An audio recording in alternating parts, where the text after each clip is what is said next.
আসসালামু আলাইকুম দর্শক। শীতের পিঠাপুলির উৎসবে আমার নতুন আরও একটি রেসিপি পাটিসাপটা পিঠা। আজকে আমি ডিজাইনার পাটিসাপটা পিঠা তৈরি করেছি। ভেতরে মজাদার খিরসা ভরা এবং অনেক বেশি সফট তুলতুলে। তৈরি করার পরেও ফাটবে না এবং অনেক বেশি সফট থাকার টিপস সহ রেসিপিটি শেয়ার করার চেষ্টা করেছি। চলুন তবে দেখে নেই। প্রথমেই পাটিসাপটা পিঠার যে ডো সেটা তৈরি করব। নিয়ে নিচ্ছি 1 কাপ পরিমাণ শুকনা চালের গুঁড়া। আপনারা চাইলে ভেজা চালের গুঁড়াও নিতে পারেন। হাফ কাপ আটা দিচ্ছি, এতে করে পিঠাটা ফেটে যাবে না, অনেক বেশি সফট হবে। 2 টেবিল চামচ চিনি এবং একটা ছোট মিনি প্যাক গুঁড়া দুধ দিয়ে দিচ্ছি। গুঁড়া দুধটা হাতের কাছে থাকলে দিবেন, না থাকলে বাদ দিতে পারেন। হাফ চা চামচ লবণ দিচ্ছি আর নিয়ে নিচ্ছি উষ্ণ গরম পানি 1.5 কাপ। আমি প্রথমে 1 কাপ নিয়েছি এবং 1 কাপ দুইবারে অল্প অল্প করে দিচ্ছি এবং মিশিয়ে নিচ্ছি। আপনারা চাইলে একটা চামচ অথবা এইরকম একটা এগ বিটারের সাহায্যে মিশিয়ে নিতে পারেন। প্রথমে 1 কাপ পানি দিয়েছি, এতে করে বেটারটা অনেকটাই ঘন হয়েছে। পরবর্তীতে আমি আরও হাফ কাপ পানি যোগ করব। পাটিসাপটা পিঠার ডোটা কিন্তু খুব বেশি পাতলাও হবে না, আবার খুব বেশি ঘনও হবে না, মোটামুটি পাতলা। আমি বাকি হাফ কাপ পানিও দিয়ে দিচ্ছি। পানিটা কিন্তু একেবারে হালকা গরম। স্মুথ করে মিশিয়ে নিতে হবে যেন এর ভেতরে কোনো গোটা গোটা ভাব না থাকে। মিশিয়ে নেওয়া হয়ে গেলে আমি এটা রেস্টে রেখে দেব 20 মিনিটের জন্য। এক সাইডে এটা রেখে দিয়ে আমি পিঠার যে পুর সেটা রেডি করব। এজন্য চুলায় একটি প্যান বসিয়ে দিয়েছি এবং তাতে 1 চা চামচ দিচ্ছি ঘি। ঘিটা একটু গলে এলে এর ভিতরে 2টা ফাটানো এলাচ দিয়ে দিচ্ছি ফ্লেভারের জন্য। এখন এখানে আমি দিয়ে দিচ্ছি 2 টেবিল চামচ শুকনা চালের গুঁড়া এবং 2 টেবিল চামচ সুজি। একসাথে এই ঘিয়ের উপরে আমি 2 মিনিট মতো ভেজে নেব। সুজিটা দেওয়ার পর এটা বেশ দলা দলা হয়ে যাবে, চামচ দিয়ে নাড়তে নাড়তে এটা ঝোরা ঝোরা হয়ে যাবে। 2 মিনিট ভেজে নেওয়ার পর যখন এর কালারটা হালকা চেঞ্জ হবে এবং খুব সুন্দর একটা ফ্লেভার বের হবে, তখন বুঝতে হবে ভাজা হয়ে গিয়েছে। এতে করে সুজি বা চালের গুঁড়াটার যে গন্ধটা সেটা চলে যাবে। ভাজা হয়ে গেলে এখানে 1.5 কাপ পরিমাণ দুধ দিয়ে দিচ্ছি। দুধটা আমি আগে জাল করে রেখেছিলাম। দুধটা দেওয়ার পর খুব দ্রুত মিশ্রণটা ঘন হতে শুরু করবে। এর ভেতরে আরও বাকি কিছু উপকরণ আমি যোগ করব। দিয়ে দিচ্ছি একটা মিনি প্যাক গুঁড়া দুধ, এতে করে দুধটা অনেক বেশি ঘন হয়ে যাবে।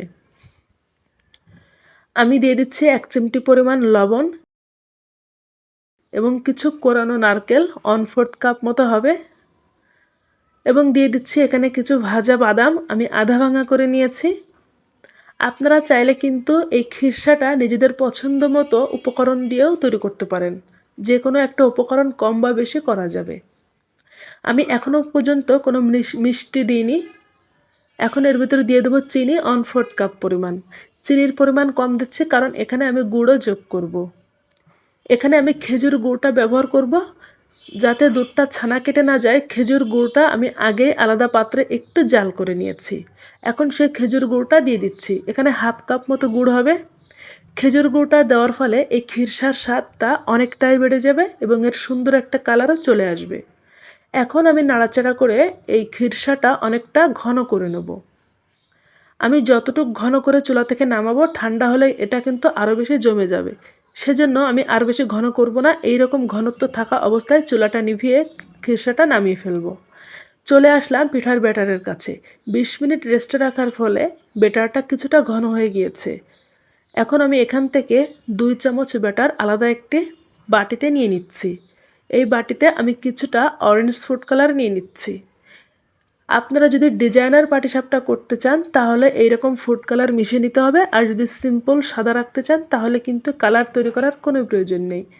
একটা বোতল নিয়েছি এবং বোতলের ক্যাপটায় ছোট্ট একটা ছিদ্র করে নিয়েছি। এখন সেই বোতলে কালারফুল ব্যাটারটা নিয়ে নিচ্ছি। চলে যাচ্ছি চুলায় একটু প্যান বসিয়ে দিয়েছি এবং টিস্যুতে সামান্য তেল মাখিয়ে নিয়ে সেটা ব্রাশ করে নিলাম। এরপর সেই বোতলটা একটু ছিদ্রটা ধরে এভাবে ঝাঁকিয়ে নিচ্ছি। প্রতিবার ব্যবহারের আগে এইভাবে ঝাঁকিয়ে নিতে হবে। এরপর এইরকম গোল গোল করে দাগ কেটে নিচ্ছি।